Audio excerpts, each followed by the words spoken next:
अस्सलामुअलैकुम। बेटा पाण पढ़ूं पिया यूज़ टू। ठीक है, यूज़ टू पाण पढ़ियो। यूज़ टू मतलब उते यूज़ थींदो आहे जेका जिते जिते असां हैबिचुअल हुजूं, मतलब जेके असांजी आदत में शामिल हुजे। छा हुजे? आदत में। हाणे आदत में शामिल कीअं? मिसाल तौर जेको आहे ऐं उहा शइ बार बार कंदो हुजां, उहा शइ बार बार। हाणे आउं तव्हांखे ॿुधायां त असां हिकिड़ो इंसानु चवंदा आहिनि सुठो इंसानु, सुठो इंसानु, ॿियो चवंदा आहिनि ख़राबु या बुरो इंसानु पाण चऊं। हाणे ख़राबु इंसानु ऐं सुठो इंसानु जेको थींदो आहे उहो ख़बर आहे कीअं थींदो आहे? ख़बर आहे कीअं थींदो आहे? असांखे कीअं ख़बर पए थी सुठो इंसानु आहे ख़राबु इंसानु? जी, हुन जूं आदतूं जेकॾहिं सुठियूं आहिनि त उहो सुठो इंसानु आहे, हुन जूं जेकॾहिं आदतूं ख़राबु आहिनि त उहो ख़राबु इंसानु आहे। त हाणे असां केरु इंसानु पूरो कंहिं ते जेको आहे हिकिड़ो दारोमदार करे थो उनजी आदतनि ते। ठीकु आहे, हाणे असां ॾिसूं इहो जेको आदत लफ़्ज़ आहे, जेको आदत, इहो इहे जेके आदतूं आहिनि या इहे आदत इहे ठहे कीअं थी? हिन जी इहा आदत आहे, इहा आदत इन ठही कीअं? हिन जी ख़बर आहे जड़ कहिड़ी आहे? मिसाल तौर हिकिड़ो अंब जो वणु आहे, अंब जो वणु जेको हेॾो सारो थियो आहे, छा असां हितां चकी पटे करे हुते हणी छॾियो? हा, छा कयो असां हुनजो पहिरीं मञा ॿिज लॻायो, पोइ ॿिज लॻायो, पोइ हुनखे पाणी ॾिनो, पाणी ॾियण खां पोइ उहो वञी हेॾो सारो जेको आहे न अंब जो वणु थियो, हुन मां अॼुकल्ह असीं मिठियूं मिठियूं अंबड़ियूं खाऊं था। ठीकु आहे, हाणे आदत जेकी आहे, आदत जो ॿिज कहिड़ो आहे? आदत जो ॿिज आहे सोच। मतिलबु तव्हां हाणे तव्हांखे हिकिड़ी पूरी हिकिड़ी चेन ॿुधाईंदसि, हिकु तमामु बहितरीनु ॻाल्हि आहे, गौर सां ॿुधिजो। ठीकु आहे, सोच। मिसाल तौर हिकिड़े क़िस्म जूं मूंखे सोचूं अचनि थियूं। छा? हिकिड़े क़िस्म जूं मूंखे सोचूं अचनि थियूं। हिकिड़ी सोच मूंखे अचे थी, उहा जॾहिं सोच बार बार ईंदी पोइ मुंहिंजो रवैयो ठही वेंदो। छा ठही वेंदो? रवैयो।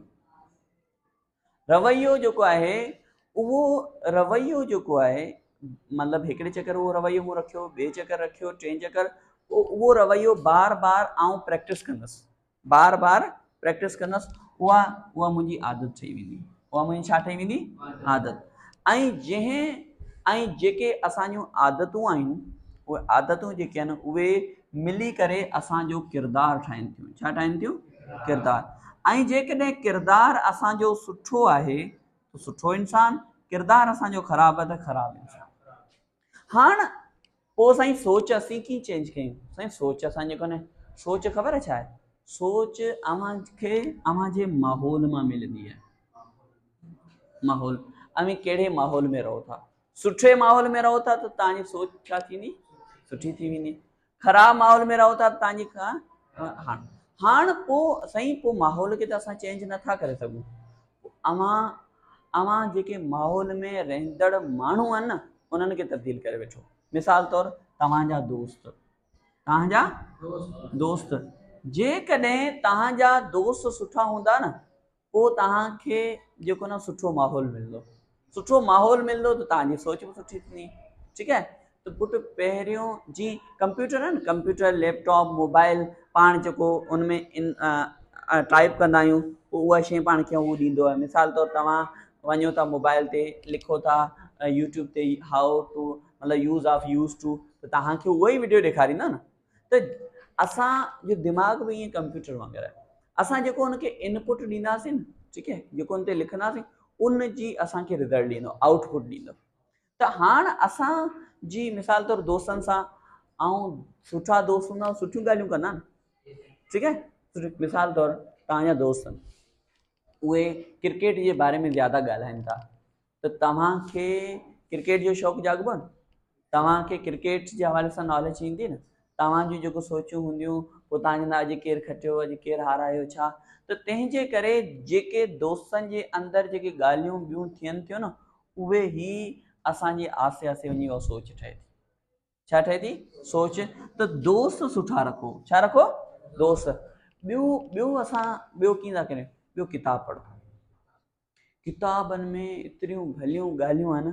ठीकु आहे, तव्हांखे ख़बर आहे हिकिड़ो माण्हू जेको किताबु लिखे थो, ठीकु आहे, उहो अलाए घणा किताब पढ़ी करे पोइ हिकिड़ो किताबु लिखे थो। हिकिड़ी जेकी लाइन आउं पंहिंजे तरफ़ां लिखंदुसि न, पंहिंजी सोच सम्झ जे मुताबिक़ लिखंदुसि न, ठीकु आहे, उन लाइन जे लिखण जे पुठियां मूंखे तमामु घणो इल्मु हासिलु करिणो पवंदो, जेका अफेक्टिव लाइन, ईअं मिड़ी लाइन न, ठीकु आहे। त लाइन लिखण लाइ हिकिड़ो माण्हू खे तमामु घणो नॉलेज खपे, त किताब पढ़ण लाइ घणा जेको आहे इल्मु खपे। त तंहिंजे करे किताब पढ़ो त तव्हांजी सोच छा थींदी, तब्दील। पर किताब सुठा, मतिलबु इहे जेको आहे उहो हिकिड़ा हूंदा आहिनि स्टोरीज़, जेके कहाणियुनि वारा, जंहिंमें रुॻो प्यार ऐं मोहबत, उहा न। अहिड़ा किताब पढ़ो जेके तव्हांखे मोटिवेट बि कनि, जेके मतिलबु वॾनि माण्हुनि जूं कहाणियूं पढ़ो, वॾा माण्हू उन्हनि जूं ऑटोबायोग्राफीज़ पढ़ो, उन्हनि जी जेकी आहे न शख़्सियत जे बारे में पढ़ो, पोइ तव्हांखे ख़बर पवंदी त पोइ तव्हांजी छा थींदी, सोच तब्दील थींदी। इहे ॿ टे शयूं आहिनि, ठीकु आहे। त दोस्त सुठा रखो, किताब, दोस्त सुठा रखंदा त तव्हांजो माहौल बहितर थी वेंदो, किताब सुठा पढ़ंदा त तव्हां वटि नयूं सोचूं ईंदियूं, पोइ सोच सुठी थींदी, पोइ तव्हांजी छा थींदियूं, आदात में तब्दीली, रवैया जेके न तव्हांजा, पोइ तव्हांजो सुठो रवैयो थींदो, जेके न तव्हां माण्हुनि सां सुठे नमूने सां मिलंदा, ऐं रवैयो जेकॾहिं बार बार उहो रवैयो अख़्तियार कंदा, पोइ आदत सुठी थींदी, जेकॾहिं तव्हांजूं आदतूं सुठियूं आहिनि पोइ तव्हांजो किरदारु सुठो थींदो, किरदारु सुठो त पोइ तव्हां सुठा इंसान थींदा। ॾिसो, सिर्फ़ु यूज़ टू बाबा पाण हैबिट कीअं ठहे थी, हुन में पाण हिकिड़ी बहितरीनु ॻाल्हि कढी वरिती।